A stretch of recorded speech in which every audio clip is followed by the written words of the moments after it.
It's alive. Oh, it's alive. It's alive. It's alive. It's alive.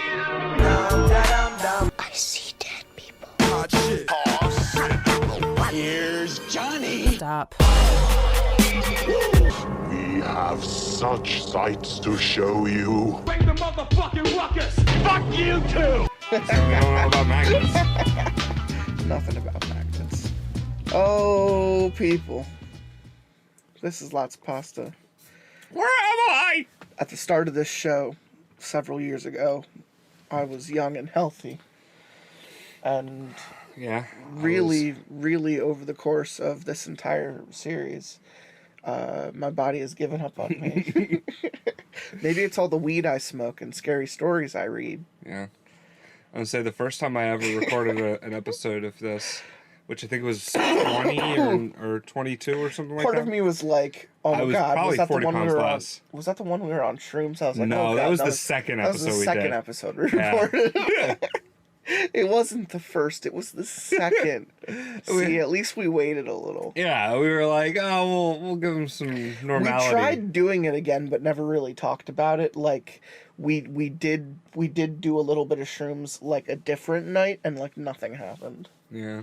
Do you remember trying mine? Because the ones that you brought over, the ones, Mm-hmm. they were good. I don't remember trying yours. I'm sure I do, but I don't. You know what I mean? There was one night where it was already late, but both of us were like, I don't have to wake up early. It was some type of holiday, maybe. Okay. And I was just like, I know I have off tomorrow, but like, this would probably wear out in time. And I honestly think you and I took like a very small handful, Mm-hmm. watched like one thing, and like fell asleep. Yeah. Sometimes that happens with the body too. Oh, absolutely. What I'm getting at is the life, the sacrifice of Lotsa Pasta. Yeah. Is our biological health. Just kidding. It's because our lifestyles are awful. Yeah, I was saying. Oh, I have career decisions to choose for poor health I have more than anything insomnia. else. I think I have my insomnia to blame for literally everything that's wrong with me. I just don't sleep. I just haven't since I was fucking 6th grade. I just don't sleep. Mm-hmm. I used to just stay up and listen to music all the time. Now I just fucking medicate. It's the Yeah. only thing that knocks me out. But even then, I wake up every 2 hours, man. Fucking sucks. Mm-hmm. I don't know how to fix that. Everyone keeps telling me to do a sleep study, and I'm like, don't you need time to do that? No, you just need one night. Yeah, but don't you need, like, time to do that? Yeah. I don't know. You also like have to get a certain number of hours in a sleep study. Right. And you also have to be out at a certain hour. So like I've gone to a sleep study where like all of a sudden I was like, I can't sleep. And they were like, well, we're going to scrap this one. And I was like, oh, okay. And it was like 10:30 or something. I was like, yep. That's Cool. what I mean, though. Like, don't you need time? Don't you need to think about it? Like, even you just describing that makes me fucking Yeah. anxious. Like you have to sleep from 10 I would to 6. never sleep if I knew people were fucking standing around looking at me. Mm-hmm. Well, they I don't just- stand around and look at you. I know, but, like, but that's how you make they it come in sound. and check on you. Like the nurse will come to the Oh door my god, and check on if you. anyone... Okay. If they're, like, at the door and they're, like, peeking in, that's fine. Mm-hmm. I guess that's okay. But if anyone, like, even moves around me, I'm, like, awake. Yeah. Like, 95% of the time. See, I'm the opposite, where, like, if I'm out, I probably don't know much of anything going on I've around had me. to wake you up before, yeah. Yeah. Yeah. Like, it's not that I'm difficult to wake up, No. it's just that I'll It's sleep just that through things. It's just that I'll say your name a bunch and you won't hear me. Yeah. I've had to Well, like, I'll do that I've had to poke awake, you. I've had to too. poke you. You know. I ever tell you that I roll my ankles in my sleep? No, I didn't know Have that. you ever seen me do it? Nope. Gotten it on video like 3 times. She's like, when your feet hang off the bed, there are just sometimes in the morning where I see you going like that. Yeah. And you are wearing out your fucking ankles, man. Like, you are just fucking rotating them repeatedly. And I'm like, oh, maybe that's why I wake up and they're fucking They're in swollen pain, already. yeah. And I don't fucking know that. And I've had to start going to sleep with these fucking braces on. Yeah. Because on certain nights, I just fucking feel it. On certain nights, I wake up and I take one step and I'm like, why did that hurt? Yeah. So even more sleep is, like, bad for me. God forbid I get more than 2 full hours, but even the 2 hours I get, I'm doing a fucking short sprint in my bodysuit. Fucking sucks, dude. You're My body is tired when I wake up. in a different multiverse. And you're I'm still actually fat. Michael Phelps. The funny thing is, you'd think if I was, like, Yeah, active... if you're exercising while you're sleeping. Maybe that explains why my legs stay skinny, Yeah. but my midsection It is just goes a kaboom. barrel. Is a barrel of a person. Yeah. I have skinny little arms and skinny little legs. I'm like a cartoon character. I'm like Finn from Adventure Time. I'm a square on, like, 2 fucking noodles. Yeah. my ankles are noodles. And this is Lotsa Pasta, the podcast where we find spooky shit from online and read it for you while under the influence of alcohol and drugs. Allegedly. Our moms would be very proud. Allegedly. No, I want it. I want it for when I die, for people to share this podcast. Yeah, Because fair enough. I'm probably gonna outlive my mom. Maybe. I don't know. Yeah. But if I don't, I want people to shout from the rooftops that this podcast exists so she can listen to me and be disappointed that I didn't live longer. Because this show explains exactly why I didn't. I would be really grateful if my mom never found this, dead or alive. She doesn't need that. That's too much stress on her. That would kill me. Now I know if I outlive you, I'm immediately showing this to your mom. It would be so fucking funny for me to see her reaction to even this segment right here, to even us having this conversation. No, I would absolutely go to Odd Kids and be like, we were on drugs. We were on drugs together. And she'd be like, you're the reason he's dead. And I'd be like, maybe. Maybe. You don't know. I don't know.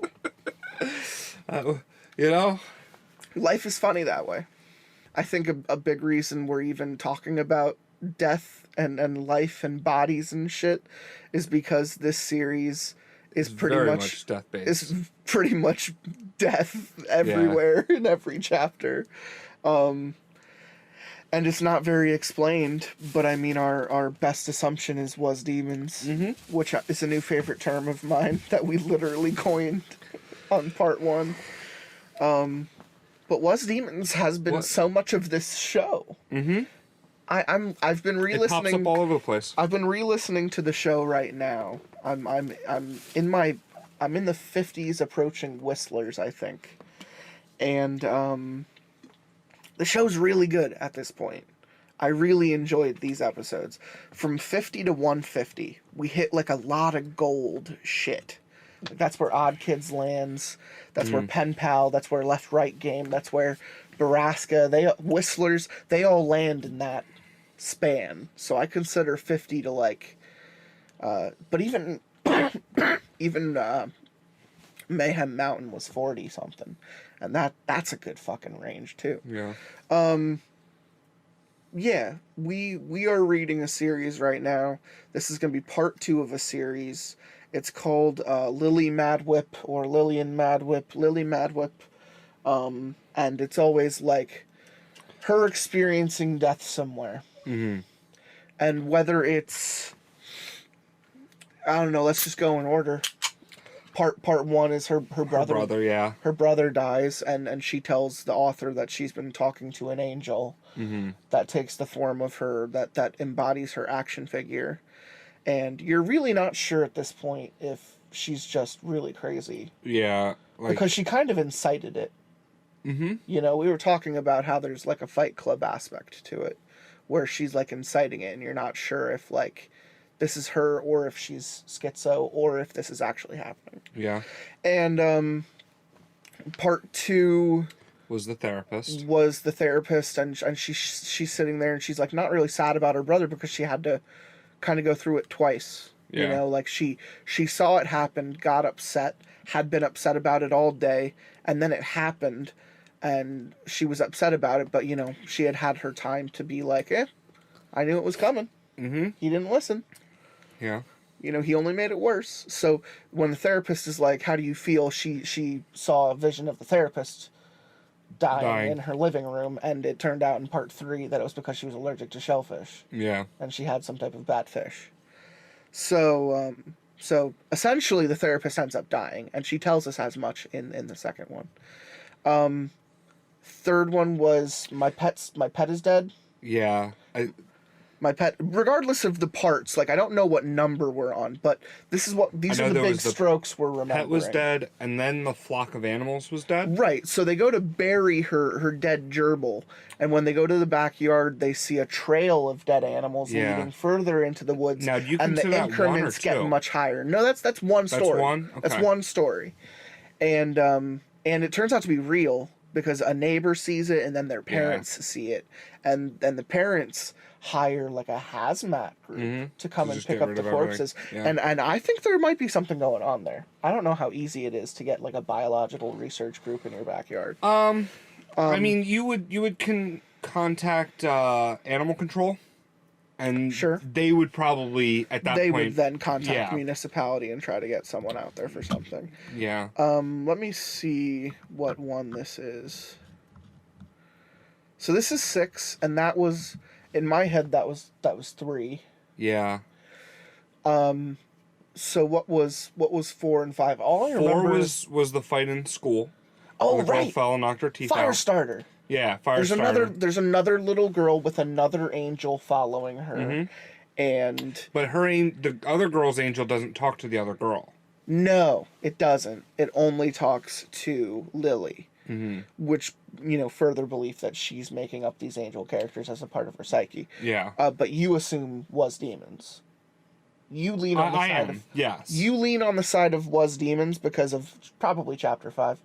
But well, I was leaning there from chapter 1 just because of the undertone. But even I kind of drifted into was demons territory after chapter 5 is all I'm saying. Yeah, that's like, fair. I was on the fence for a lot of this, but chapter 5 in the mall, not to discount the little girl, because what the interesting thing about 4 is that she doesn't see a vision, tells a girl something is going to happen, and then it happens.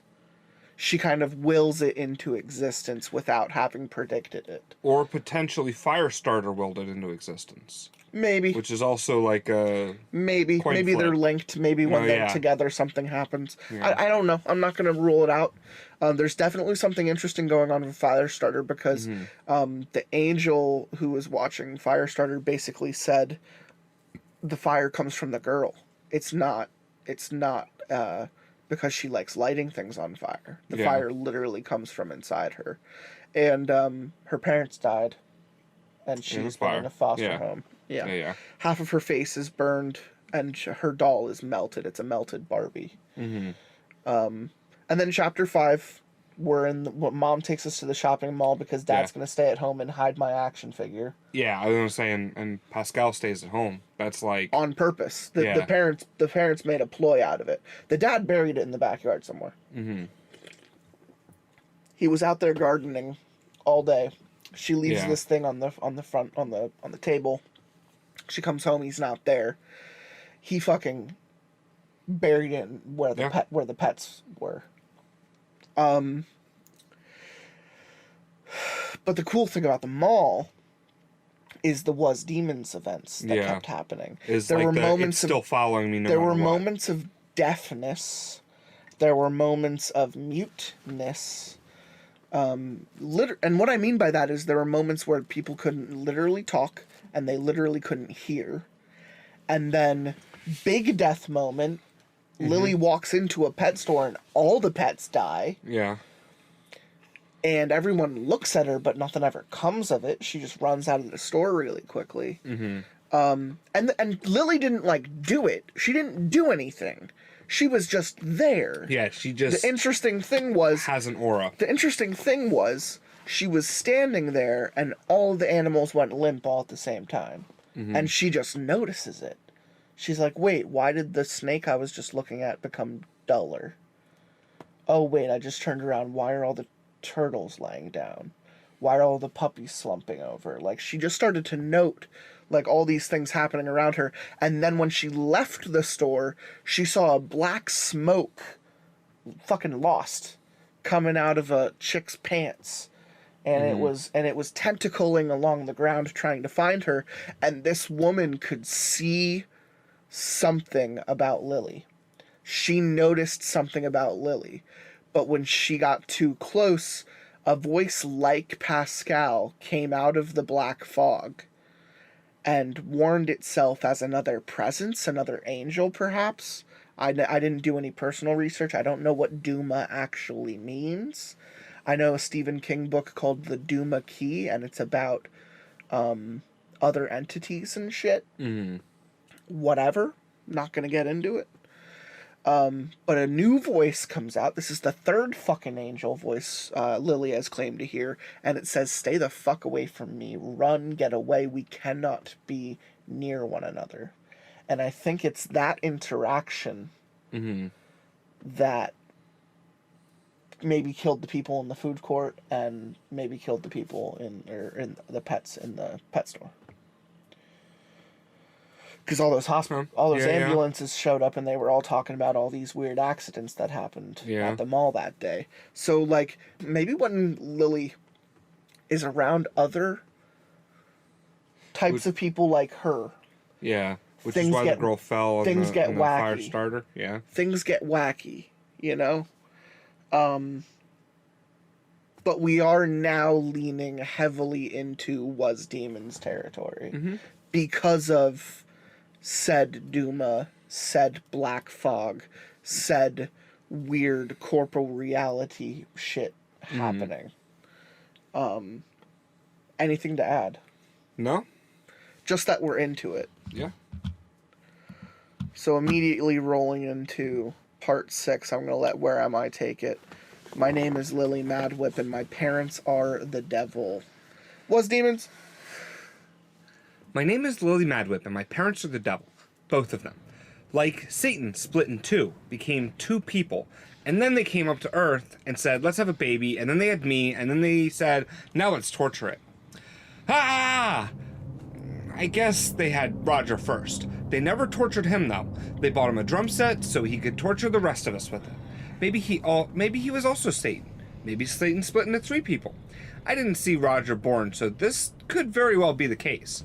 Hey, Lily, where's Pascal? That's not Satan. That's Jamal. He's riding the bus with me, like he always does. He and the 2 other boys ride to my school and then hang out until the rest of us go in, and then they walk down to their Catholic school. Jamal is my neighbor, and probably the closest thing I have to a friend. He'd also probably be dead for now if it weren't for me. Then again, things seem to die when I'm around, so maybe he wouldn't have almost died if he wasn't for me. I'm just gonna blame my plastic paratrooper for that one. Oh man, my plastic paratrooper's still up there in the tree. He must be cold. It's Pascal, not Pascal.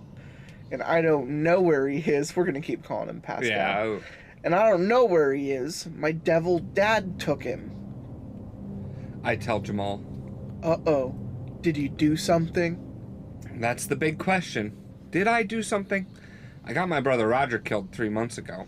Then I let owning up to it. Yeah. Then I let my therapist die to a food allergy. That one wasn't really her fault. You know, Jamal, you still have nightmares about the dead animals we found in the forest, thanks to me. I made Lisa Welch break her teeth on the playground, but you don't know Lisa Welch.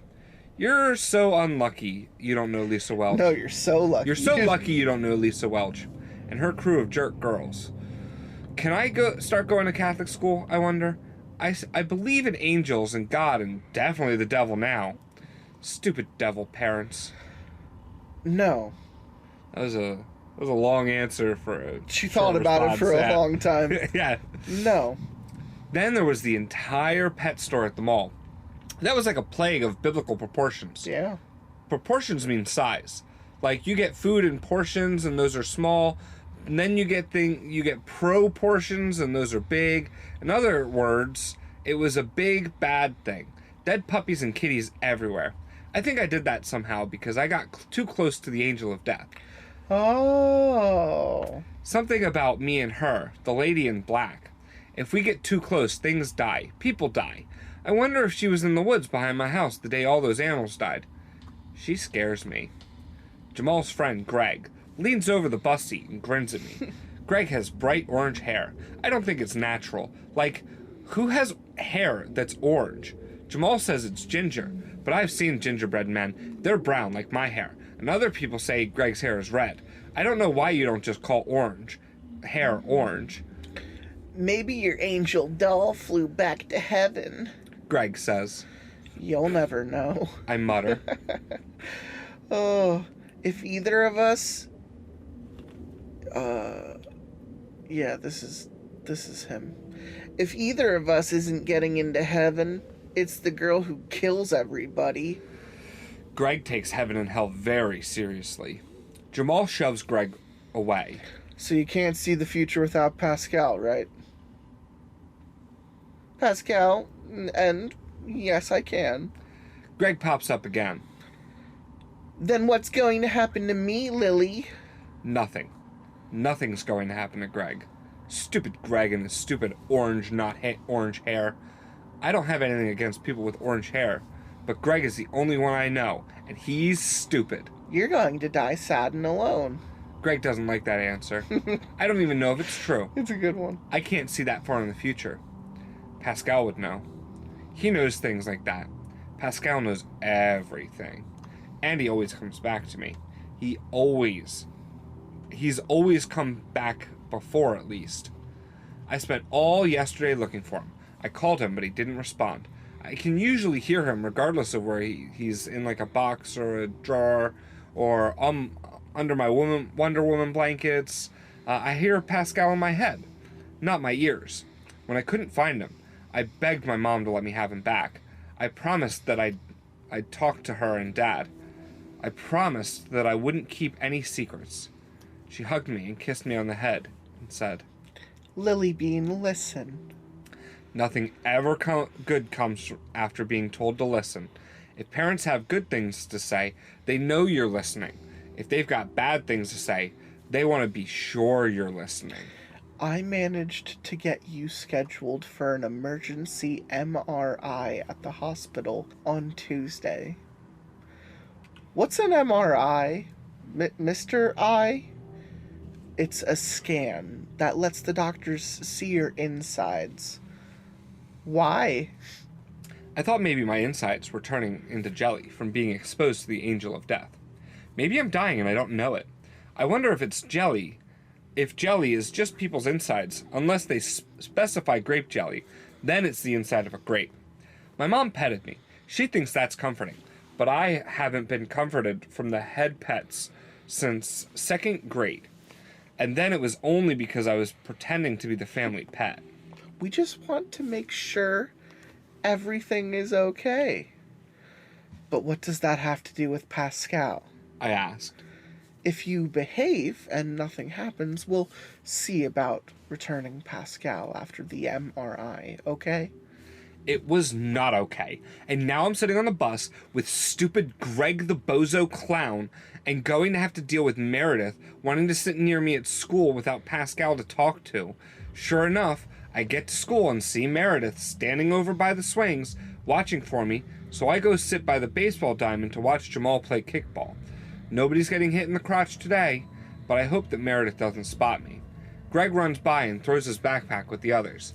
He sticks his middle finger up at me and his tongue out. He is not going to heaven. Where's Pascal? Oh shit. It's Meredith. Oh crud. I said the S word. No, it's okay. It was in my head. He's at home. I tell her, inching over a bit on the bench as she sits down. Meredith sets things on fire, or at least according to her melted Barbie angel, Nathaniel. She's got him sticking out of her backpack, looking at me with its melted lump hand waving at me. Did you hear about what happened at the mall on Saturday? I sigh quietly. Meredith continues. I heard there was a terrorist attack. Like a bunch of people died. She's staring off at the kids trying to play kickball. But if she looked at me, she'd see I don't want to talk about this. Hey, Meredith? Yeah. What are your parents like? I already know part of that answer, though. Her parents are dead. Nathaniel told me she burned them right to ashes.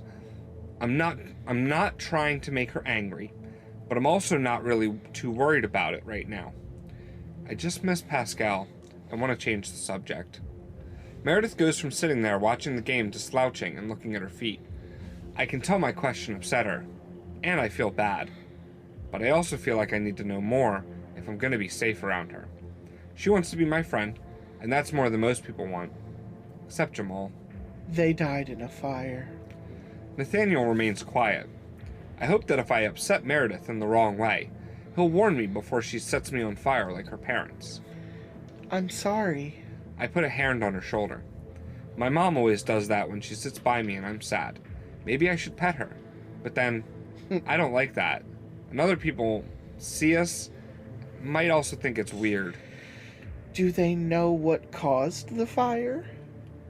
I don't. Oh no, she's crying. I'm supposed to hug her, right? Tears on the playground are a sign of weakness. We can't let Linda Welch's crew of jerks...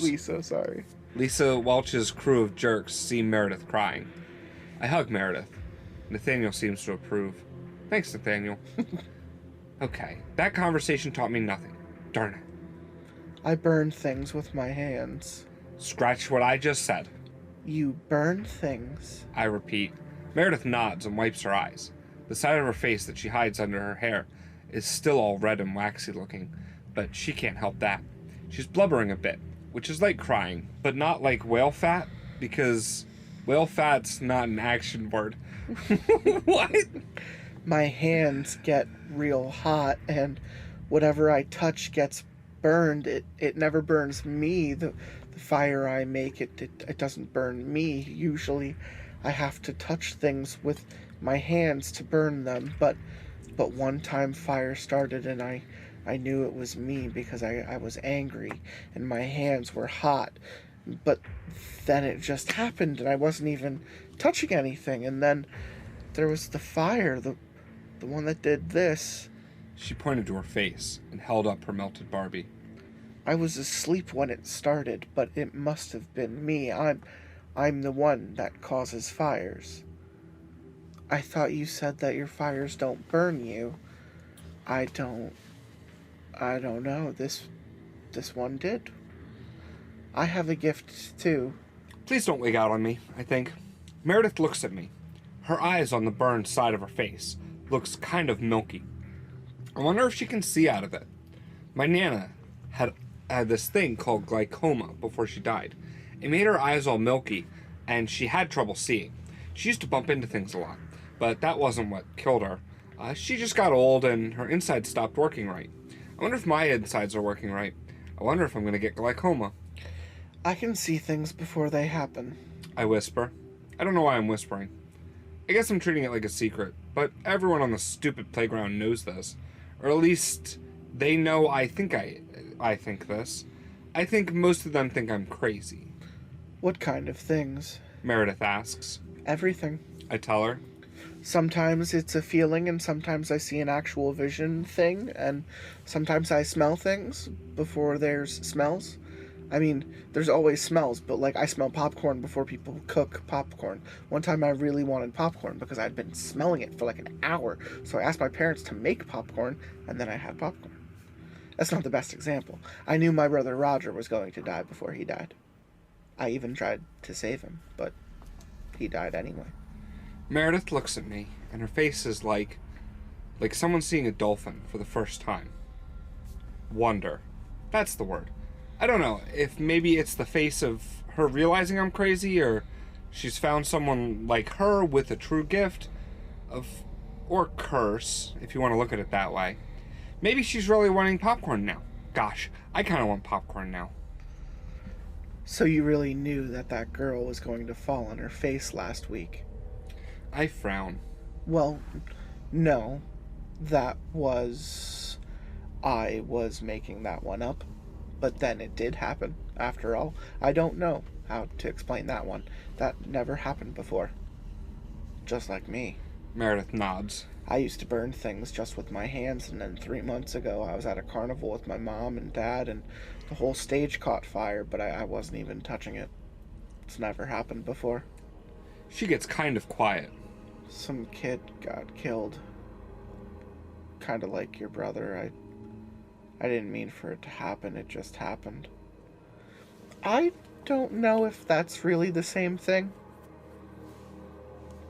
The bell rings. So Meredith and I grab our stuff and head to get in line. I watch Jamal and stupid Greg run off to head to their school. Suddenly I feel a strong shove that almost knocks me over. I look around, but no one is near me. Meredith is ahead in line, and I start to realize that that was not an actual happening, but a forewarning. Before I can think about it, an older kid pushes Meredith as he walks by. Out of my way, freak face! He says at her. She stumbles the same as I did, but stiffens, and I see her clench her fists and shake for a moment. Then the insides of her hands start to look glowy, hot like an oven burner. I think the bad word again. Shit! From behind us, there was a sound like a wave of water, and everyone turns to look as one of the trees along the edge of the park bursts into flame. It goes up like the flames are coming out of the ground, and then the whole thing is covered in fire. Nothing else burns, just the tree. Whoa! Everyone marvels, except one kid who yells. Holy shit! Yes, I wrote it down, but I didn't say it, so it doesn't count. Fuck my ass! I can hear Nathaniel. Lily, hurry, come calm her down. Lily, get up here, hurry. So I shove past the kids in line, who are all looking at the burning trees, as adults start to panic and grab children and drag them inside. I put my hands on Meredith's shoulder, and I say, Meredith, it's okay. Meredith, I'm here. She unclenches her fist, and I can see her shoulders relax. Nathaniel thanks me. Thank you, Lily. I wish Pascal was here. The tree keeps right on burning, of course. We're all rushed inside while everyone is shouting about what the hell just happened. I follow the line with Meredith, go to my cubby, run through the routine of putting my stuff away, but I miss the step of getting Pascal, and feel sad again. We can hear the fire truck arriving outside as we all sit down. Meredith hides her face. I lean over and whisper to her. Also, there's an angel in your Barbie. She turns and stares at me, with like a half-angry, half-baffled kind of look on her half a face. I don't really think that about her having half a face, but with her hiding the burned half, I can't really see it. What? She asks.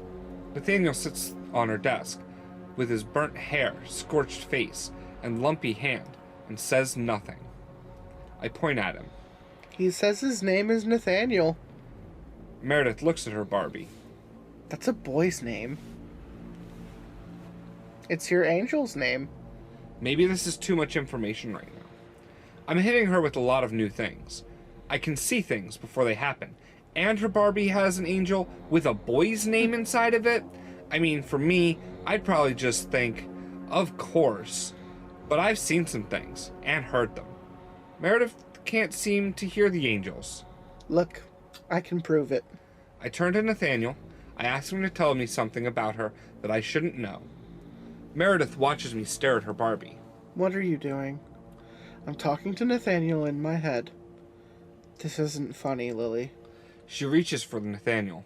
Yeah, you got him as a 6-year birthday present from your friend Jessica Pritchard. I declare. Meredith stops. She looks at me with her shocked face again.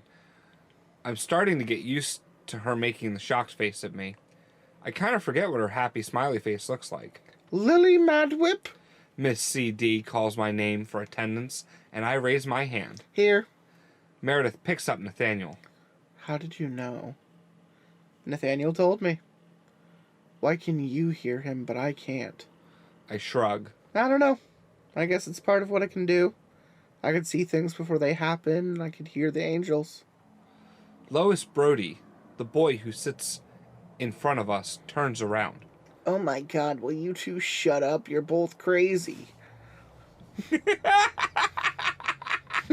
Oh, that's my new favorite character. Meredith scowls, but I nudge her shoulder, and when she looks at me, I quickly shake my head at her. Please don't kill us all. We haven't had a fire drill in months. We wait until lunch to talk more. Meredith and I sit alone at our table, because nobody wants to sit with the new girl with burned face, or Mad Lily, who's the witch who cursed Lisa Welsh and caused her to break her front teeth, and ruined her perfect smile that her daddy spent so much time last week. Time and money on. That her daddy spent so much time and money on. Stupid Lisa Welch. I hadn't seen her since last week, and I'm glad. Her crew of jerk girls are lost without her, and they keep to themselves. I was at the mall when the people died. I tell Meredith as I eat my crackers. They're shaped like little fish, but not the fancy brand kind, because my dad never buys anything name brand. They taste like someone salted a dry onion. Meredith looks at me but says nothing. She can't talk because she's got a peanut butter sandwich in her mouth, and the white bread is sticking to the roof of her mouth with the peanut butter on it. It looks kind of funny to watch her try and peel it off with her tongue. It wasn't terrorists. It was a lady dressed in black. There was black smoke around her feet, and everything got real quiet like your head was underwater. I couldn't hear anything except the angel. She had an angel with her like we do, usually. Oh, Pascal. Meredith says, that means yeah in peanut butter mouth. I didn't see it on her, but it spoke to me. Just told me to run. That we couldn't be close because it was bad. And then the pet store got wiped out. Just everything died. I clearly have her undivided attention, because she stopped chewing and just stares at me with bug eyes. I'm kind of glad she stopped chewing, because she smacks her mouth a lot and I was ready to stick the carrot sticks my dad packed into my ears. They don't fit, though, because he cuts them into triangles. I actually tried that once, and the pointy edge of the carrot hurts, but that's a long story. That was Dunham, Nathaniel says. Duma. That was Duma, Nathaniel says. Yeah, that's right. That was the name. And then I realized Meredith didn't hear what he said. Duma. The angel said its name was Duma. Duma is silence, Nathaniel tells me. Duma is retribution for the wicked. I have no idea what that means. I tell Nathaniel. Meredith just sits there, looking perplexed. It must be confusing not hearing half a conversation. I feel like I should repeat what Nathaniel says. But then to me it'd sound like an echo, and to others it looks like I'm talking to myself. The lunchtime monitor, Miss Grayson, already gave me a funny look just moments ago. Duma collects the souls of bad people. Fine. I can't take Meredith not knowing what's going on. Besides, she might get angry that I'm having a secret conversation with her melted Barbie and burn the whole school down. The angel with the black fog lady is called Duma, and he punishes bad people by killing them, apparently. Close enough, says Nathaniel. He's not like Pascal in so many ways. Like, in the fact that he's a naked Barbie. But does that mean all the animals in the pet store were... Oh, it's I. But does that mean all the animals in the pet store were bad? I ask. Meredith shrugs and finishes chewing her sandwich. Maybe they peed on their owners. I don't think peeing on someone when you're a pet makes you a bad person. Maybe if you were a person, that'd be different. Nathaniel interrupts. When you two come within close proximity... What? ...of each other, it amplifies. Stop. Jesus Christ. Why does your angel have to talk like he's a scientist in a sci-fi movie? Meredith pats Nathaniel. Because he's smarter than your angel. I doubt that. Pascal knows everything. Yours doesn't know some stuff. Like what? Like how to use words. I know what they mean. I don't want to get... like how to use words. I know what they mean. I don't want to get into this. I shove 6 carrot sticks in my mouth to end the conversation. The bell rings for recess and we go outside. I like how Nathaniel wanted to give us fucking plot explanation Yeah. for what Duma is. Most of the other kids run over to the black, charred tree that Meredith burns. There are a couple teachers standing guard, and the whole spot is taped off. There's water and some sort of foam, probably from a fire extinguisher. All the other trees, probably from a fire extinguisher, all over the tree's branches and trunk. This is because you and Meredith are too close to each other, Nathaniel says. Meredith looks at the crowd around the tree. Someone gets past the tape and calls out that it's still hot, and the teacher grabs him and drags him away. What do you mean? I asked Nathaniel. Just like you said happened at the mall, each of you has an ability. When one of you comes too close to the other, each increases the ability of the other, often uncontrollably. So, like, Meredith can burn stuff without touching it, I say out loud. and I don't just see things happen, I make them happen? What? Meredith asks. Exactly. And Duma causes silence and death. Why didn't Pascal tell me about this? Nathaniel says nothing. Meredith realizes I'm talking to her Barbie without her. She hugs it and backs away. Tell you about what? We gotta be careful if we're going to be friends. I say. I make you able to set fire without touching things, and you make me able to affect what happens. At least that's what he says. I point at her doll. What about the Doomer Death Angel lady? Nathaniel corrects her. Duma. I don't know. She must have been at the mall looking for a bad person. I think she was confused about what was going on and saw me, and I saw that I could, and she saw that I could see it too, but didn't understand what was happening. Kind of like you burning things and me making Lisa break her teeth. We didn't understand. This is all way too much for me to deal with in a day. I'm still upset and confused about where my parents hid Pascal. And Tuesday I gotta go to the hospital and get scanned for my insides. But now that I know some of what's going on, maybe I can figure out how to explain it to my mother. Let's go play on the swings. I suggest. That big tree branch is going to crack and fall off and hit a couple kids in any minute. Oh my god. Meredith looks back at her burned tree. Are they going to die? I start walking to the swing set. No, but one of them is going to go to the nurse crying. We sit on the swings and watch as the kids around the tree start to wander off. Some still remain, just enough that when the tree branch breaks and everybody hears it happening, not everybody can get out of the way in time. It falls on the two I saw it happen to, and one of them laughs it off with his friends, while the other, who took the heavier end on his shoulder, is helped away, crying by one of the playground monitors. Do you think you made that happen? Meredith asks me. Not this time. I feel a little better when I get home.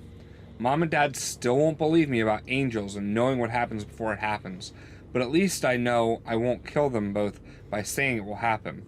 And at least not if Meredith isn't there. Dad sits out on the front porch, waves to me as he sees me coming down the street. I got you something. He hands me a harmonica. I don't know how to play a harmonica. I tell him. He smiles. He hasn't smiled really like this since Roger died. I'll teach you. I kind of want to learn to play the drums like Roger did. He looks away and I can see him get misty. Not like fog, but like he's crying but trying to hide it. I give him a hug and he hugs me back. Dad? Yeah? I didn't do it. I know, sweetie. It's a nice harmonica, all shiny and silver, and says blues band on it. It makes a different sound whether you exhale into it or inhale. I think my dad had this one in his workroom. I wonder if I get to keep it. Also, a tree caught fire at school today, and that wasn't me either. Oh? Okay, so no call from the principal this time. Not today. Maybe my dad isn't really the devil. Okay. So, Meredith is Firestarter. Has been confirmed. Chekhov's gun. We were going to figure it out at some point. Yeah. She's basically... yeah, just Firestarter. Carrie level pyropsychokinesis. Something crazy. But hey, at least we're learning that, like magnets, these two get into a stronger polarity when they're near one another. Are you sure that's how magnets work? Hey, man. Sometimes they don't. Also true. My name is Lillian Madwhip, and there's nothing wrong with my brain. How many times I've had to convince people of that? You could read the first line. My name is Lillian Madwhip, and there's nothing wrong with my brain. The old lady at the hospital check-in desk with the crazy curly hair smiles at me. Lily, what a lovely name. Is that with one L or two? What kind of question is that? If my name had one L, it would be Lie. Or, I don't know how to pronounce that. Unless it's I-L-Y, Illy. That just makes me sound like I'm sick all the time. Here comes Illy Madwhip, the sickest girl in 5th grade. That Illy Madwhip makes me puke.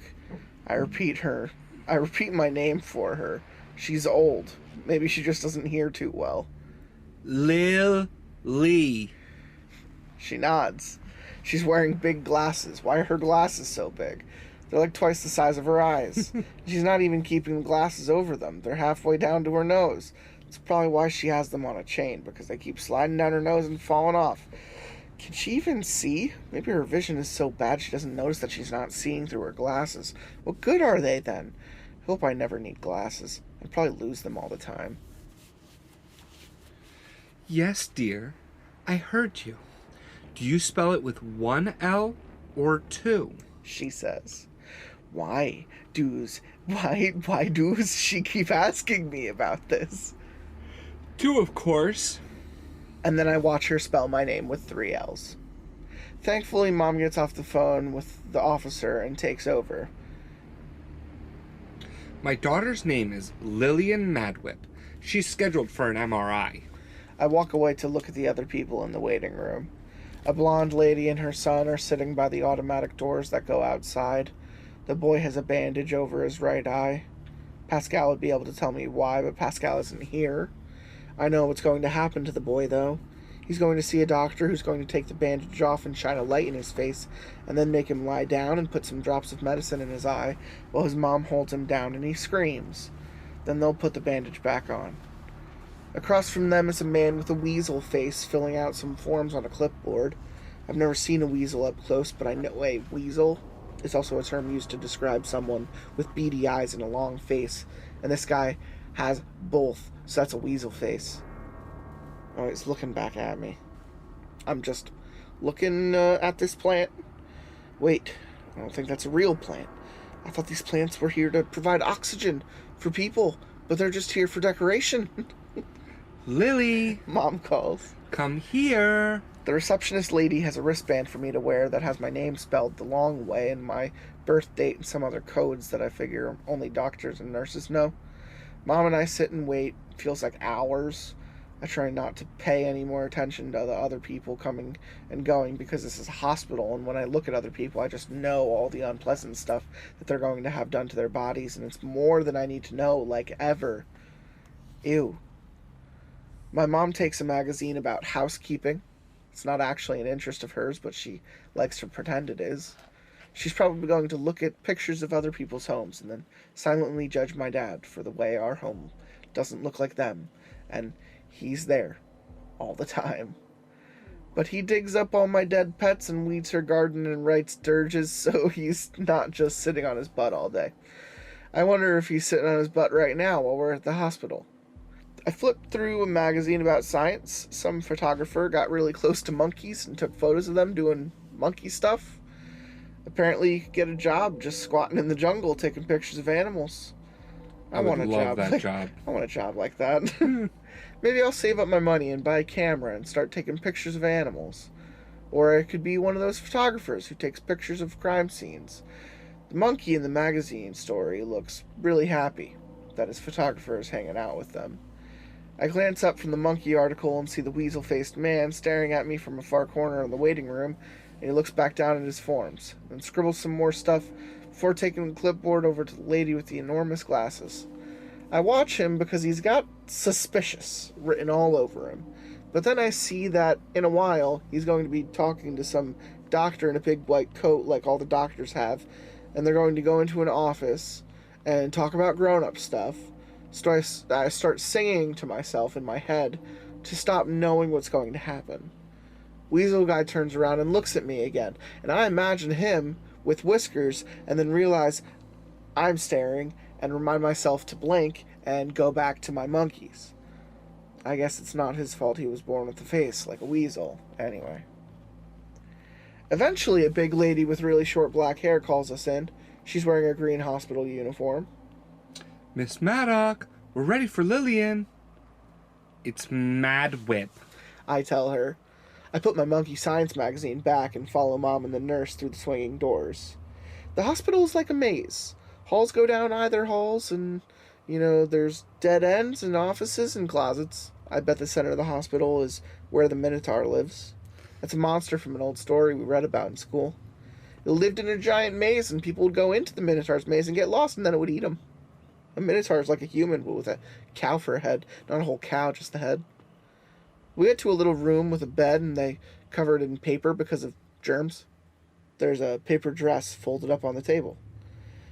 Hospitals love paper. You need to change into this gown, sweetie. The nurse tells me. And any jewelry or metal piercings need to come off. That's because an MRI uses magnets. Mom told me about it before we got here. Big, powerful magnets that'll rip any metal right off you. I bet if a Minotaur got an MRI, it would pull the metal ring out of his nose. Why do cows get nose rings anyway? Maybe it's only the punk cows. I don't have any jewelry or piercings, so I should be fine. But I brought a bunch of quarters in case things get bad, and I have to pay the swear jar. They're a little sweaty from me holding them because I got no pockets. So Mom holds them for me. After the nurse leaves, I change into a paper dress and wait on the table, swinging my feet because there's nothing else to do. Mom is quiet, probably because she's worried about the results. She thinks they're going to tell her that my head is full of nothing but tumors. But I know that that's not going to happen because my head is not nothing but tumors. When do I get Pascal? I ask. Mom looks up. If you behave yourself, when we get home, we'll discuss your toy. I see what you did there. She didn't say I was getting him back when we got home. She said we'd discuss him when we got home. You said I could have him when this is over, not discuss him. We'll talk about it when we get home. I'm not going to throw a tantrum. I want to. I want to start shouting about how she's changing her promise. But I know if I start yelling, she'll use that as a reason to not return Pascal to me. This is a test. She's trying to make me upset to justify not giving him back. I'm not going to do it. So I just stare at her and think the tantrum. Mom stares back. I imagine she's getting the images I'm sending her with my brain, and it makes me smile. She smiles back. The lady nurse in her green uniform returns and asks my mom questions about my health, including whether I'm pregnant. Then she tells me it's time to go. So I give my mom a hug because I know she's scared and follow the nurse down the hall and after hall until we get to a huge room where a giant machine is. That must be an MRI. It looks like something out of a science fiction movie with a table for me to lay on and get shot into another dimension through this giant metal donut. Or maybe it's going to turn me into a donut. I mean, I would be the worst tasting donut. Probably like jelly-filled too. I hate jelly-filled donuts. If you're afraid of tight spaces, hon, the nurse says, it's gonna feel a little cramped, but you have to lay still. You're gonna get an injection of contrast. Wait, what? Injection? When did needles get involved? Nobody said anything about needles. Can I just drink it? I ask. Oh no, dear. Well, there goes 1 quarter for the swear jar. Fuck! She doesn't even remove the needle. She leaves it in my arm. I hate this nurse now. I think angry thoughts and stare at her while I lay on the bed and she wheels over some weird machine with swirly tubes coming off of it and she attaches the other end to the needle sticking out of my arm. Oh God, I can't even look at it. I'm gonna gag. And I go into the metal donut. I hold my breath and think about Pascal. and Meredith, and I wonder what she's doing at school without me today. I hope she doesn't burn anybody. It must be hard not being able to get angry for fear of burning stuff. I'd be burning stuff all the time. My arms feel really warm. I wonder why the lady in black was hanging out at the mall. There's way too much stuff going on all at once. I feel like my head is going to explode. Maybe I really do have a tumor. The MRI machine is super noisy. It sounds like someone banking metal grocery carts around. Dad calls those bass carts because they're like a basket and a cart. My mom hates it when he uses that word. I call them bass carts when I go to annoy her. Oh my god, how long am I going to be in here? I thought the waiting room was a long time, but at least I had the Monkey Science magazine to read. I wish there was something to read or watch, but there's nothing. Finally, I come out and it's all over. I'm about ready to claw this thing out of my arm, but the nurse pulls it out for me and puts a bandage over the spot, and I can see the hole they poked in me. She has me sit in a wheelchair and takes me out into a hall. I can walk. Just relax. She says and then stops, parks my chair off to the side, and walks off with what I think is one of the dead-end office rooms. Why did she leave me sitting here instead of taking me back to the room where my clothes are? She didn't even tell me if she was coming back. Am I supposed to do something? I don't even know where I am right now. I feel kind of lightheaded, too. Oh, no. They found tumors, didn't they? And what are you doing here? Comes a man's voice from behind me. I turn my head to see who it is, and it's the weasel-faced man from the waiting room. He's looking at me and smiling. I don't know him, so I don't say anything. I blink so he doesn't think I'm staring, and then look back at where the lady nurse just disappeared. I can hear him walking over to me because his shoes make a clop-clop sound with each step. He stops right beside me. Lillian Madwhip. He says, "Don't look back. He probably heard you give your name in the waiting room." I'm sorry. Lillian Alexandra Madwhip. What? Oh no, he knows my full name. No, that doesn't really give him power over me. That's just a thing I thought about. But how does he know my middle name? Maybe it was written down on one of the forms my parents filled out. I can feel him looking down at me. He's really tall and thin, but all I really notice is that he's got boots with pointy toes on, because I'm not going to look up at him. I'm just going to stare at the floor, and maybe he'll think that I'm asleep or something. Oh, right. I just looked at him a moment ago. Maybe I have that disease where you just fall asleep suddenly. I could start snoring. Oh, you're not supposed to talk to strangers. My name's Felix. Do you want to know my last name? Maybe I don't have one. Would that surprise you? I am a statue. I am a statue. I'm not really here. Oh, I know what would surprise you. If we talked about Pascal. I finally look at him. He grins down at me. Even his teeth look like weasel teeth. I can't help thinking it. His last name must be Weaselman. Felix Weaselman. How does he know? How do I know about Pascal? He glances down the hall. I think he's trying to make sure nobody's coming. He scares me. He's reading my mind. What am I thinking now? Potatoes, just because. Potatoes! Read that, Felix Weaselman. No, I'm not a mind reader. I just know people well, and I know all their secrets. Do you know where Pascal is? I whisper, and I'm afraid of speaking in full volume. I don't know why. I almost don't want him to hear me. I just want the nurse to come back and wheel me back to my room. Mom knows where Pascal is. Felix kneels down next to me and puts a hand on the arm of my wheelchair.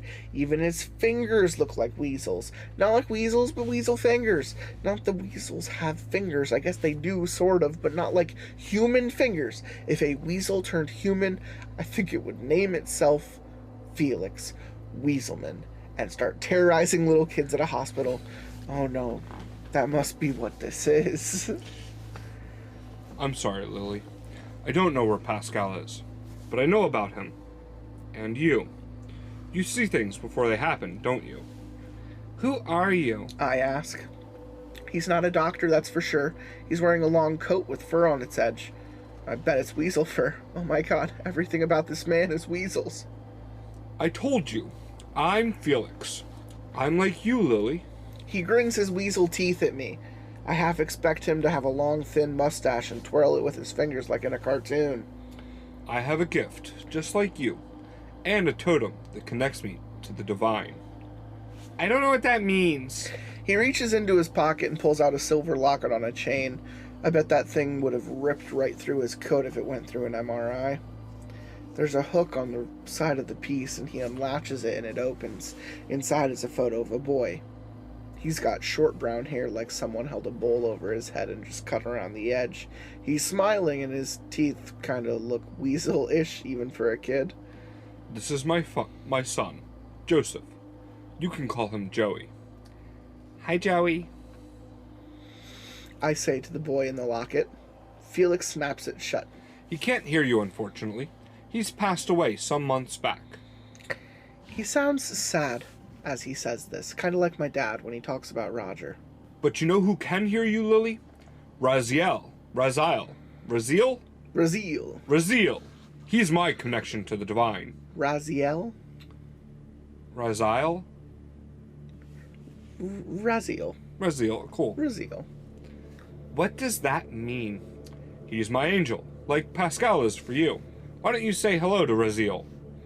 I say hello to Raziel in my head and there's no response. I look at Felix and he's watching me closely like he's expecting me to say something. What kind of angel is Raziel? I ask him. He holds the locket up to my face. Why don't you ask him yourself, Lily? Raziel, are you an angel? I ask the locket. But there's no response. And Felix stares at me. So what did he say? What's Raziel the angel of, Lily? I don't know.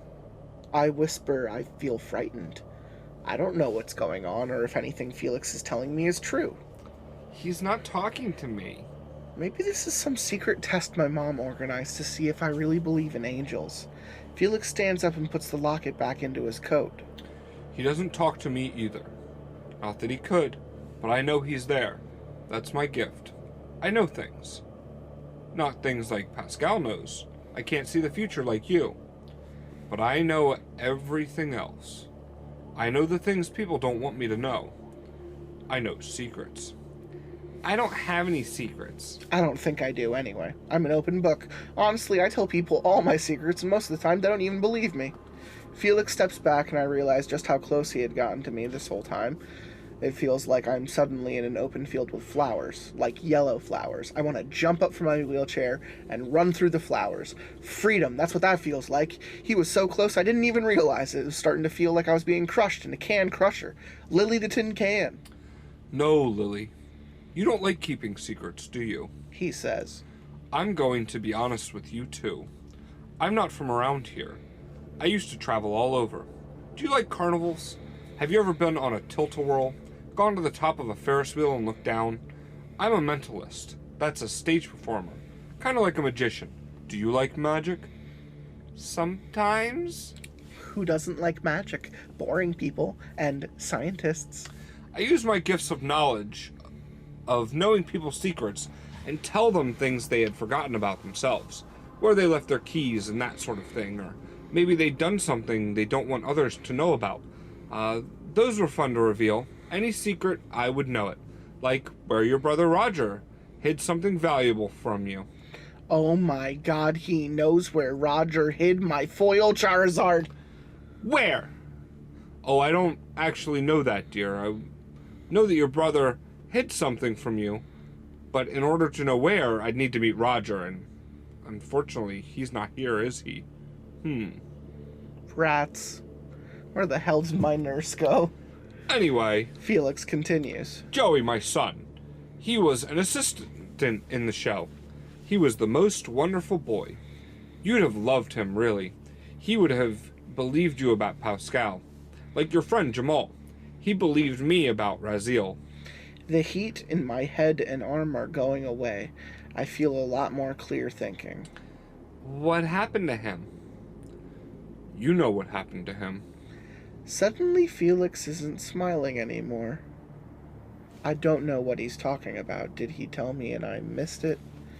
Did I read it somewhere? No. Someone told me something. He keeps staring at me. Is he doing that thing I did to my mother? He's trying to send his thoughts into my... Meredith. Meredith happened. Meredith. I say. Felix nods. He looks like he just took a bite of a really nasty sandwich. I think he's trying to suck his weasel teeth into his face or something. Down the hall, I see the nurse finally come around the corner with my mom. I wonder how she teleported from that dead-end room to wherever she just came from. They don't seem to notice this tall, thin, weasel-faced man hovering over me. Mom, hurry. I came here for information on her. Felix whispers. His voice doesn't sound so cheerful anymore. It's almost like he wants to snarl. His teeth are clenched together, and he's saying everything through them. But instead I found you. You don't have to be afraid, my dear. I'm going to find Meredith. I found her once. I'll find her again. Somebody needs to protect the rest of us from her. He pauses and looks over his shoulder, Do you see somebody?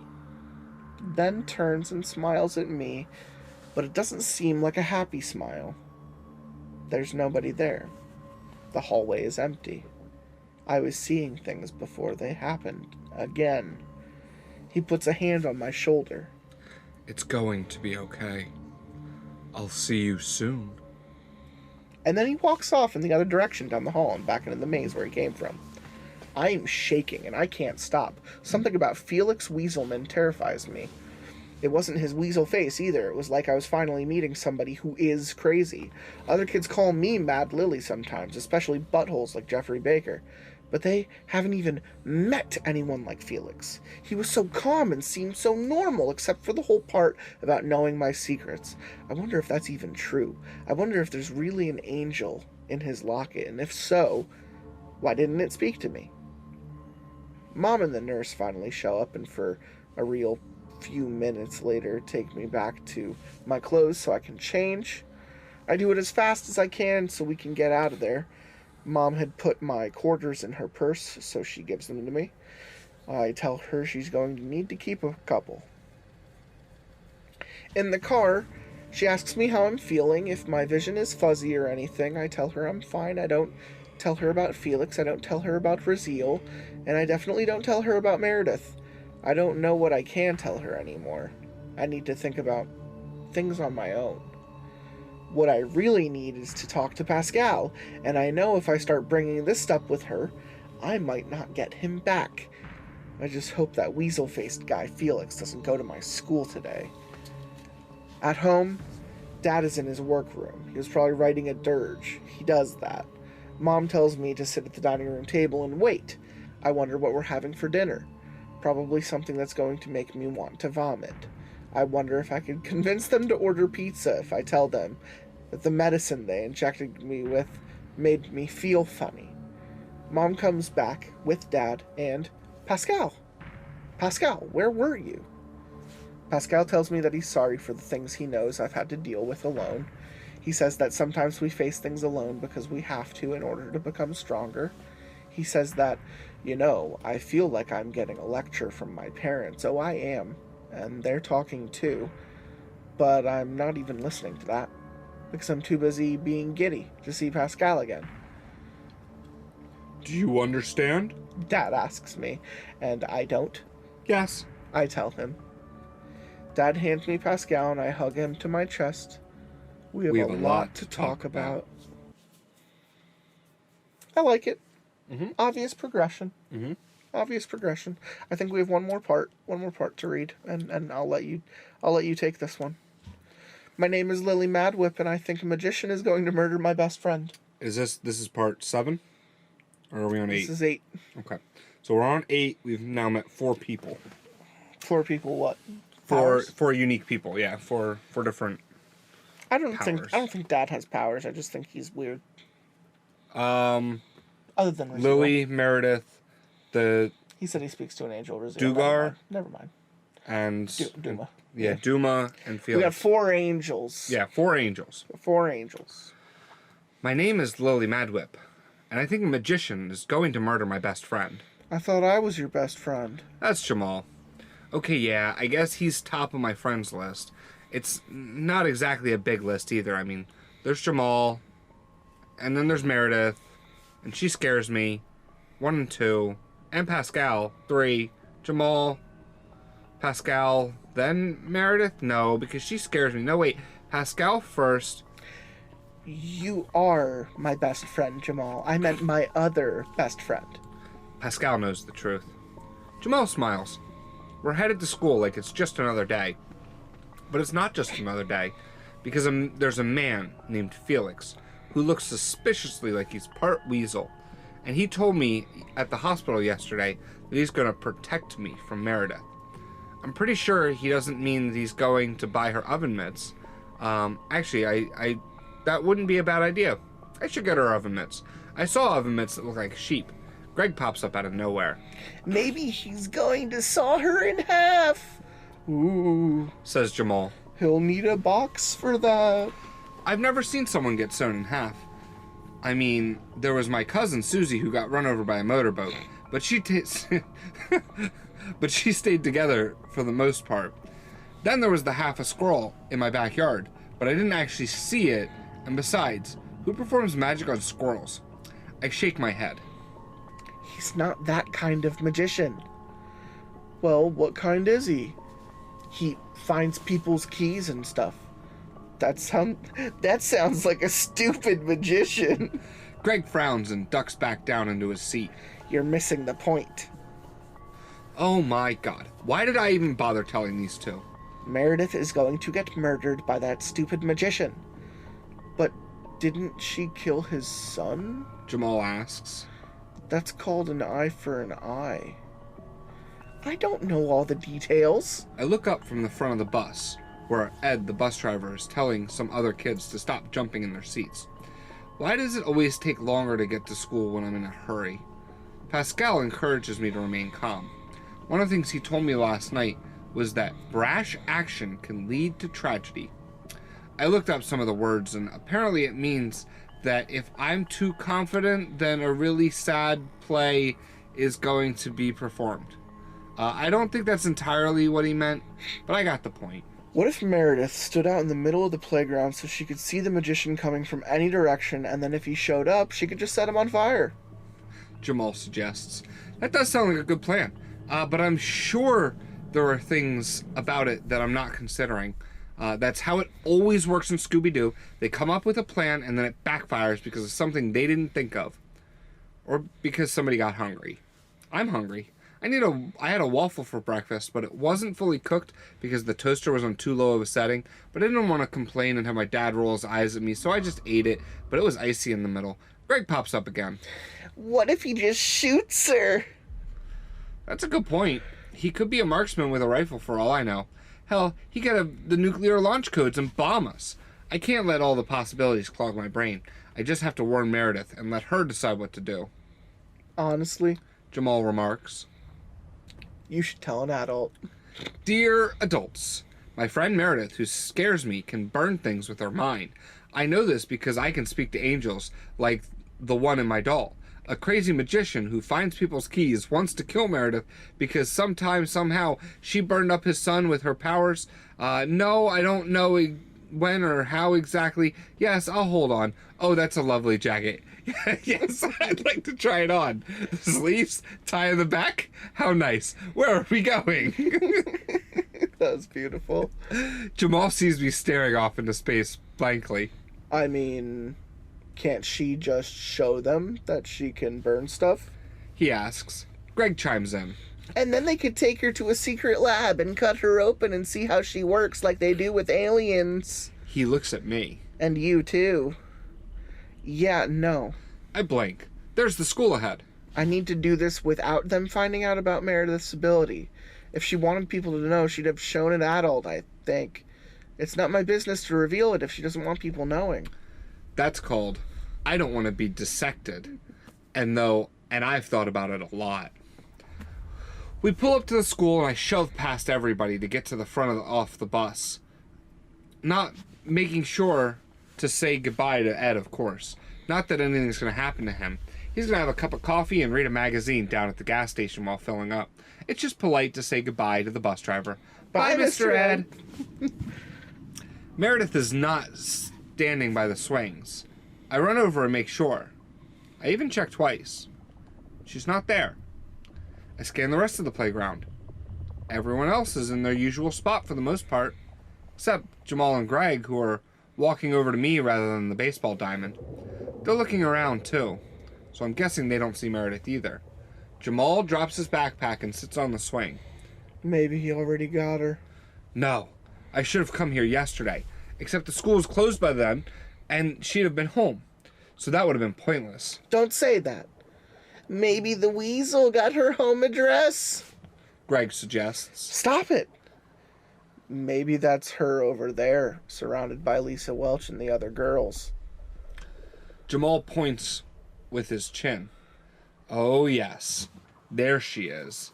I couldn't see her in the sea of jerk girls. Why on earth is she hanging out with them? They're all standing around her and... Oh no. Oh, I wasn't here to keep them away from her. And Lisa Welch is back, and she probably saw Meredith alone, and I drop my backpack by Jamal and run down the hill towards the group surrounding Meredith. I can see she's not looking happy. She's all tensed up and her arms are hanging down at her side, and she's glancing at Lisa. I can't hear what anyone's saying, but Lisa's got Nathaniel, Meredith's angel, and a melted Barbie, and she's waving it at Meredith, saying something, and Meredith's got a big scowl on her face. Oh no. I can already feel something bad is about to... Meredith! I call. At the same time, just as I get in range and everybody turns to look at me, Lisa Welch's red backpack with all the trinkets that jangle on it and let you know she's coming explodes into a fireball. Everyone shrieks except Lisa Welch, who's had just enough thought power in her small brain to declare, "Oh my goodness!" and then throw the flaming backpack off her shoulder and do some sort of crazy half-dance jump away where she looks like she stepped into a pile of scorpions. Maybe I should tell her she's going to do that someday. I come to stop as everyone else steps back except Meredith and quickly grab her by the hand and try and calm her down. She turns and glares at me, and I swear I can even see the fire behind her eyes. But maybe it's just the fire that was on Lisa Welch's red backpack, reflecting off them. It's okay. Don't kill everybody, please. I whisper, feeling bad for even having the thought. I don't want her to think she's a killer. But she kind of is. I mean, she's burned up, 3 people already? I try to make my expression look like I'm half joking, so maybe she won't think I'm genuinely scared that she'll set me on fire. I can't tell if it works. I am genuinely scared that she will set me on fire. Miss Longbow appears out of nowhere. Mr. Principal Mr. Principal! Mr. Longbow appears out of nowhere with one of those red fire extinguishers like you see in the movies. I've always wanted to see someone use one in real life, so I watch, wondering if it's safe to breathe or if I need to cover my mouth. He sprays the roasted red backpack with foam, while the rest of the playground pours towards us, everyone chattering about what happened. What just happened? Mr. Longbow says in his real angry voice, which is just a tad bit quieter than his pissed off voice, but much louder than his regular voice. Lillian Madwhip tried to set Lisa on fire. The rumor begins immediately being passed among the other kids. Mr. Longbow sets his gaze on me. What? No, I didn't. Her backpack just caught fire. Somebody snorts. I think it's Greg. Mr. Longbow sets the fire extinguisher down and puts his hand on his hips, the way adults express that they're waiting for you to say something, and they're not going to say anything until you do, but they will get increasingly agitated if you don't. I throw my hands up. I don't even have anything on me. I just got here. Meredith finally speaks up. It wasn't her, sir. It was me. Oh, okay. Well, I guess we're doing this now. This is good, actually, because for all I know, Felix is sitting in the bushes nearby with a sniper rifle aimed at Meredith's head. Yes, let's get her off the playground, please. Mr. Longbow, that's a nice tie, by the way. Did you buy it yourself? It really is a nice tie, actually. Now that I'm looking at it, I'm not even an expert on ties. Mr. Longbow picks up the fire extinguisher. Both of you, come with me. Lisa looks slightly paralyzed by fear.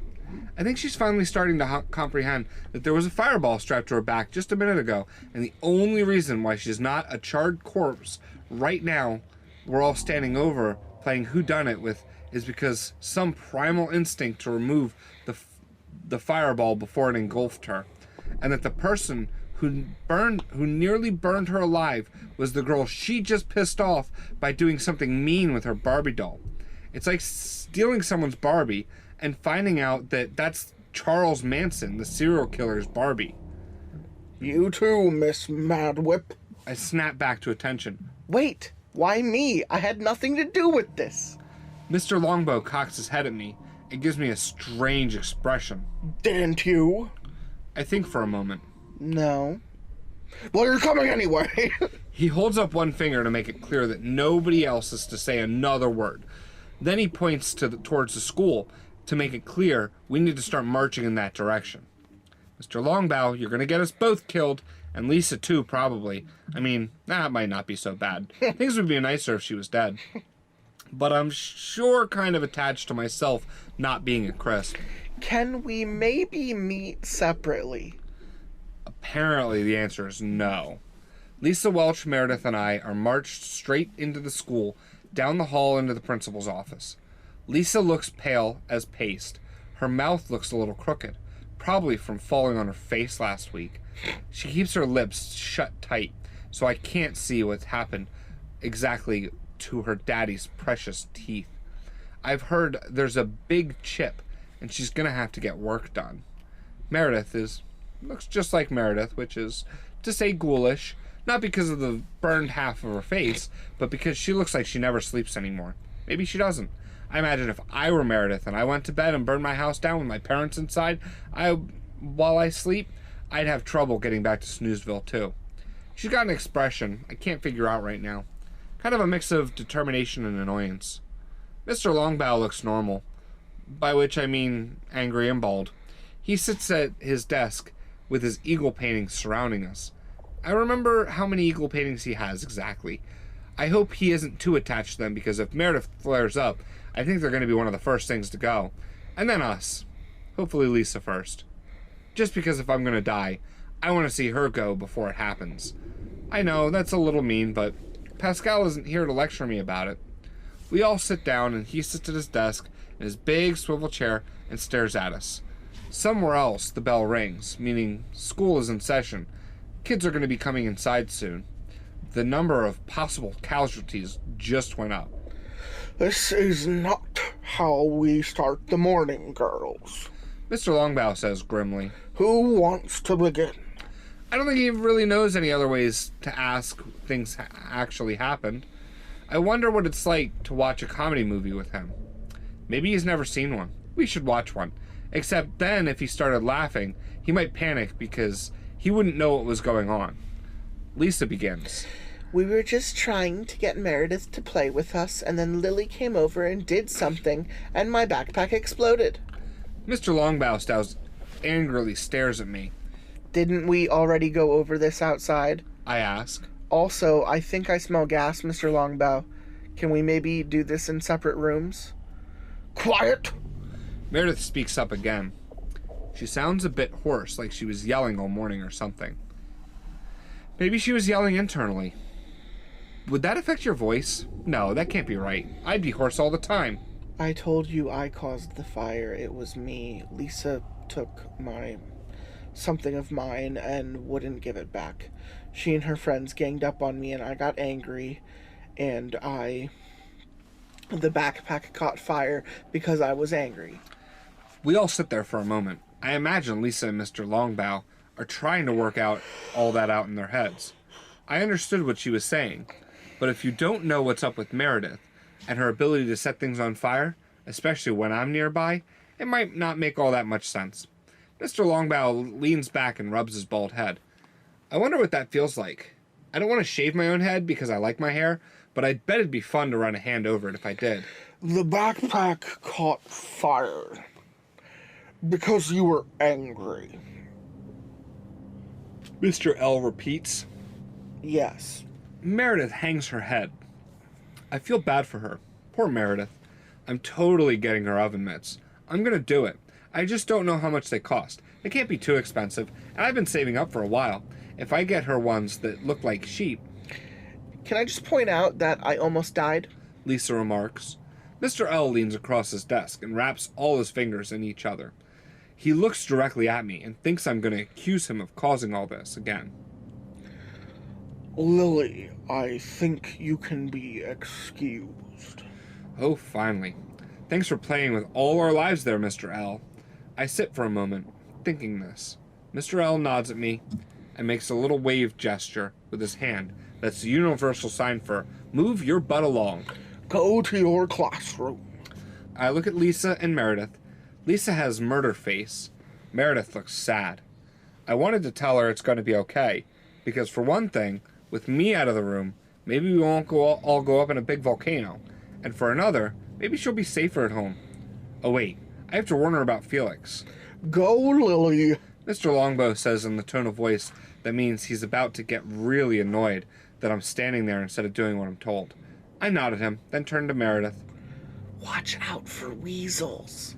I tell her. She looks at me like I just choked on my own tongue instead. I go into the hall. It feels so good to be out of that room. Oh my god, that man has so many eagle paintings. I wonder if he's married to one. Maybe those are family portraits. I really hope Meredith understands my coded warning.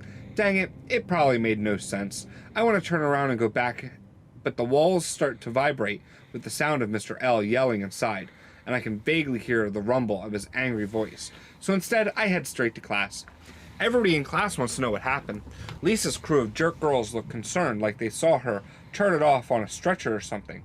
Even Louis Brody, who sits in front of me, seems worried. What happened? He asks. Meredith and Lisa are getting suspended. I know it. I see the office clerk come in and hand Miss CD the note explaining it, and she's going to let the rest of us know. Of course, that happens in about 30 minutes from now, so I can't tell Louis that. Oh no, I left my backpack with Pascal in it outside by the swings. I'm going to have to wait until lunch to get them back. I hope nobody steals them. I just need to remind myself that Pascal always comes back to me. Pascal is out there doing his thing. He'll be back there when I go back out. Sure enough, half an hour later, the office clerk shows up, and we're all told that Lisa and Meredith won't be back for 3 school days each, and there's going to be an assembly in the cafeteria planned on fire safety next week. Oh yes, that'll help us when Lisa finally sets Meredith off completely. Single file, children. Hope that the angry fire girl allows you safe passage. I just hope Felix doesn't show up for that. Or maybe that would be the perfect time for him to show up. I stare out the window at the parking lot and wonder if Meredith's foster family picked her up. It'd be good to know what they look like, or what their car looks like. I'll bet when Lisa returns, she'll have a new red backpack as if nothing ever happened. Stupid Lisa. She's going to be her own flaming death. I'm not going to say that, though, especially around Meredith. Speaking of assemblies... Miss CD finishes writing something on the board. I can't even read because it's in cursive. I know this is rather impromptu, but we're going to be having one today about general safety. We groan. I hate assemblies.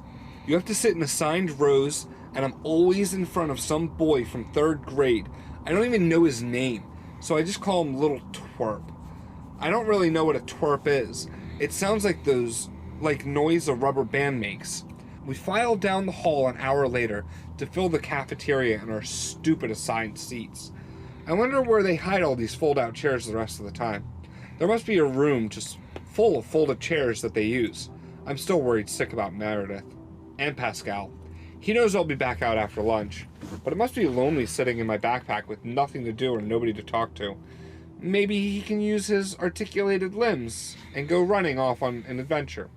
I hope it doesn't rain. Alright, Meredith is being hunted by a psycho. I should probably focus on that.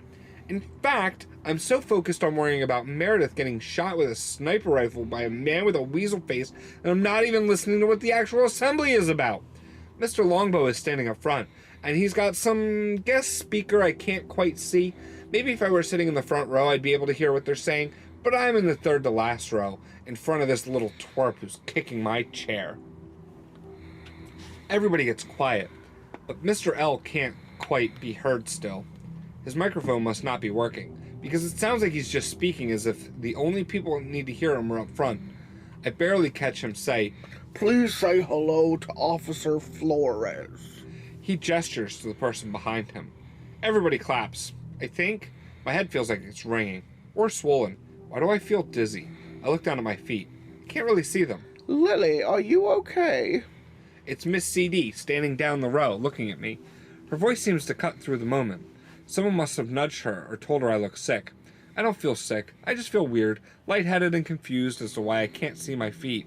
It's like the floor is fading away. The guest speaker steps forward to the podium where Mr. Longbow was a moment ago, and the mic that wasn't working. It hums, but now it works. It works for her. She's clear with her throat and says hello. Lily?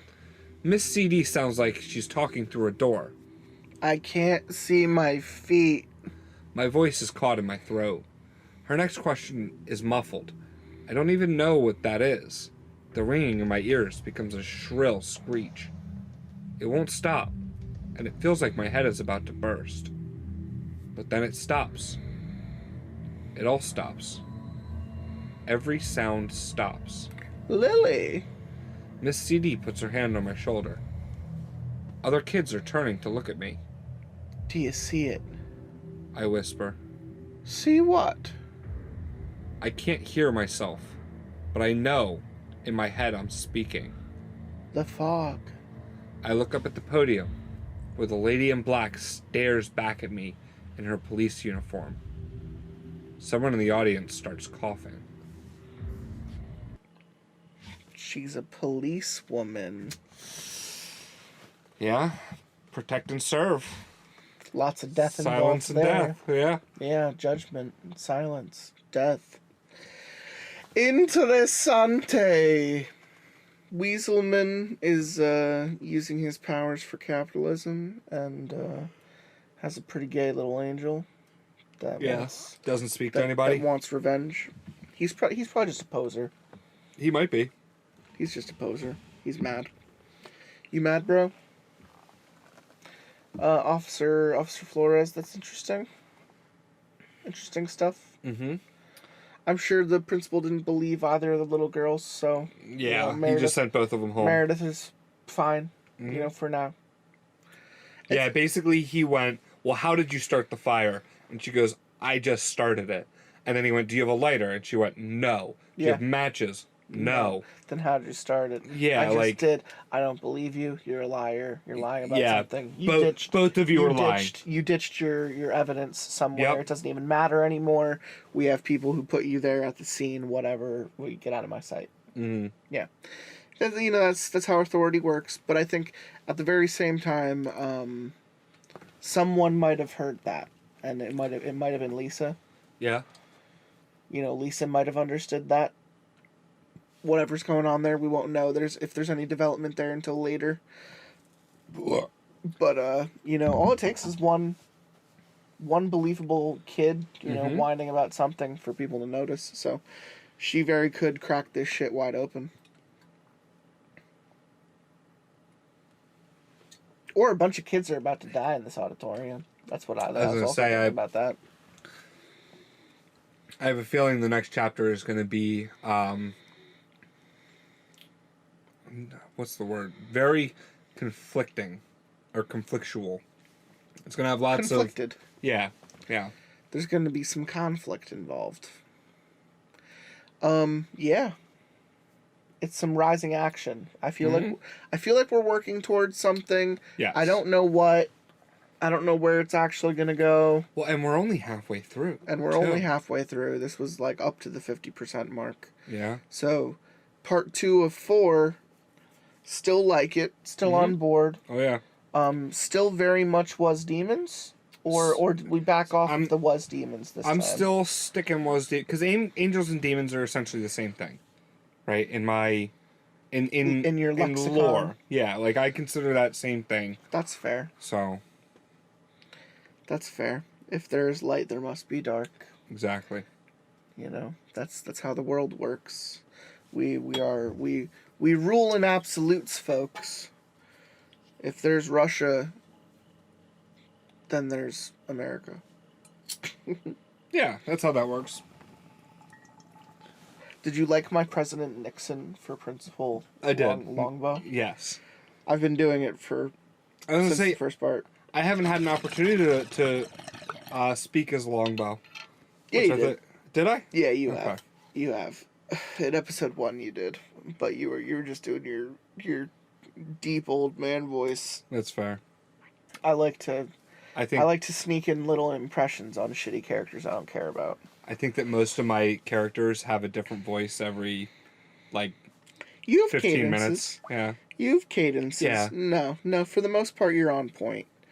Your Lily, I think, fluctuates between being a stupid little kid and an intelligent little kid. Mm-hmm. But I think I do that too. Yeah, I was going to say, that's how she acts. Times she's with it, and half the time she's not. Other times she has ADHD. Yeah, like... You were saying that in part 1. Yeah, we're not really interjecting in the story as much as we usually do. Mm-hmm. And I think it's just because the story is it's a good story. We want to... It's witty, it's snappy, it has a very fluid pace. If we're able to read 40 pages in an hour... Yeah. Cool. I was going to say, especially, like, there's times when I'll just, like, go into your stuff because I just want to keep going. Oh, yeah. You know, no, like, I mean, that happens. I end up cutting it. But, like, it happens because you forget that you're not the only one just sitting here reading the story. Yeah. You know, you get so into it that you're just continuing through. That's a little fourth wall break for the audience. Predestined Rule had already come out, and we were already just splitting parts with one another. Yeah. I wonder... I mean, I hope it keeps the pace, because I like the pace, I like the length. I have held off on like looking ahead or reading the titles of the other ones, so it's just as fresh for me. It's just as mysterious for me. I don't know anything about what's going on, and this one has some potential.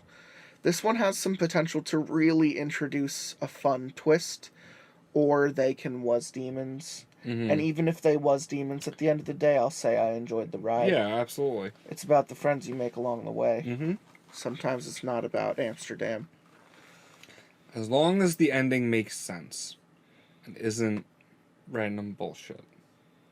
Like, if they was aliens me at this point and I go, but it was demons and now it was aliens, I'm going to be like, come on, man. Just stick to a theme. Oh, man. What would it take for was aliens? For was aliens, it would have to be like... the parents are all fucking like reptilians or something. Yeah, something like that. Or she was kidnapped the entire time and this was just like a simulation that they were testing. What if her parents adopted her and she just doesn't know it? That would be cool. And then the was aliens reveal is just like, I finally found you. Yeah. I've been imitating a human for so long and I finally located you. Mm-hmm. All these humans have these little quirks and stuff. I don't know, that'd still be lame. But I don't know. Yeah. I don't know. And that's interesting, because they could say that they could explain this away with like magic. They could explain this away with like death energy. They can explain this away with bullshit schizo. It's all in your head. Yeah. You know, they can explain this away with angels and demons. They could explain this away with aliens. They could explain this away with dream. This is all a dream. Things are happening in your dreams. Mm-hmm. They've got options. Hate that shit. Yeah. Was dream.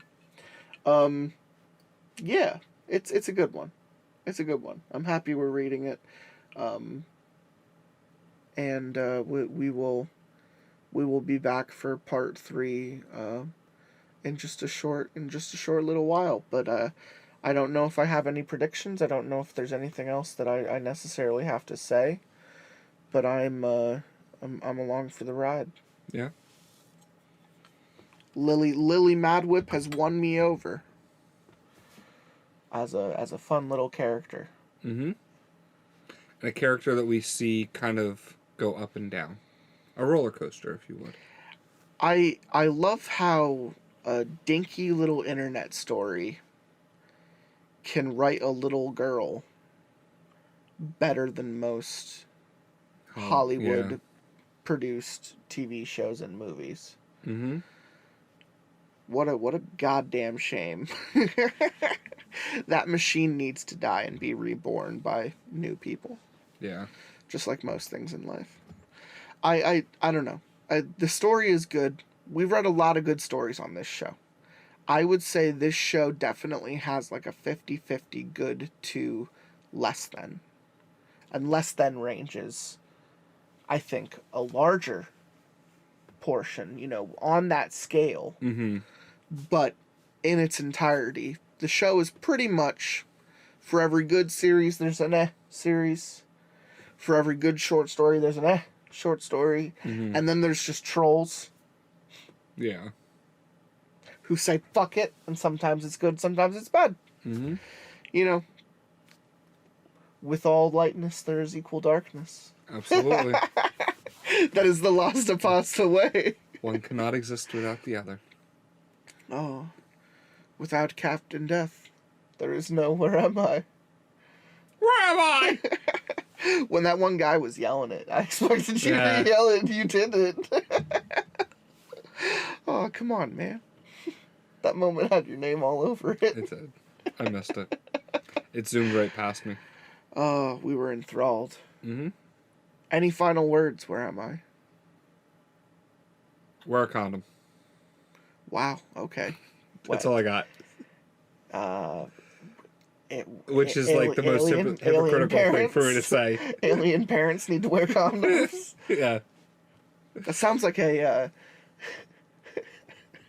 That sounds like what's the author who did the Do Androids Dream of Electric Sheep?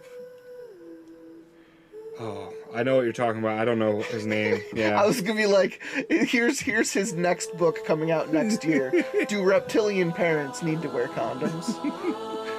Find out on Lots of Pasta. Yeah. I wait till the day's end when the moon is high, and then I'll rise with the tide with the lust for life out. I'm as an army, I'm a heart and so hard, and then we'll live across the land until we stand at the shore. I'll wait till day's end when the moon is high, and then I'll rise with the tide with the lust for life out. I'm as an army, I'm a heart and so hard, and then we'll live across the land until we stand at the shore.